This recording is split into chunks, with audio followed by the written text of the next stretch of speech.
Time for an American Family News Update. I'm Bronson Woodruff. Israel's foreign minister accused Spain of, quote, being complicit in inciting genocide against Jews and war crimes, end quote. This as the European nation, together with Norway and Ireland, formally recognized a Palestinian state today. This move by the three EU nations comes at a time of growing hatred of the Jewish nation. It has been responding to the Hamas terrorist massacre of more than 1,200 Israeli men, women, and children on October 7th. Israel's vowed to wipe out the Hamas terrorist organization. Hamas runs Gaza, and has also condemned the terrorists for being responsible for the many civilians who've been killed in the Gaza war. Israel accuses the terrorists of using the civilians as human shields. A refugee camp in Gaza was set on fire by an Israeli airstrike, killing 45 Palestinians in the city of Rafah over the weekend.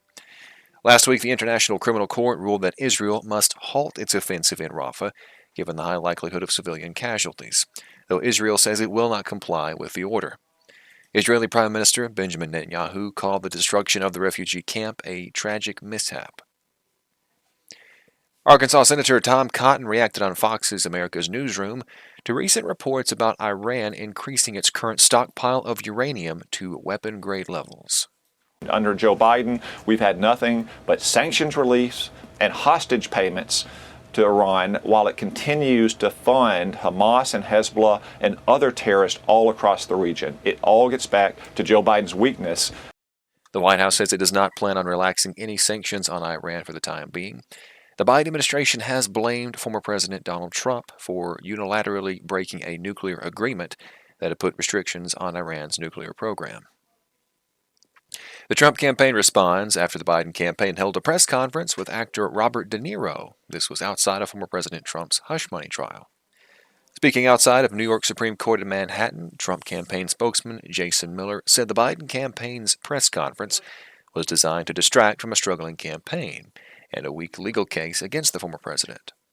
Don't worry, my remarks will be shorter than the Irishman. I won't make you suffer for 3 hours. But the best they can do is roll out a washed-up actor. We've been here for 6 weeks. Nobody has said that President Trump did anything wrong.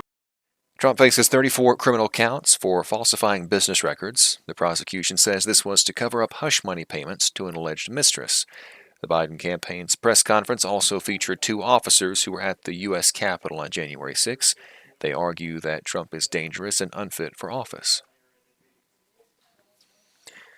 A series of powerful storms swept over the central and southern U.S. over the Memorial Day holiday weekend, killing at least 22 people and left a wide trail of destroyed homes, businesses, and power outages.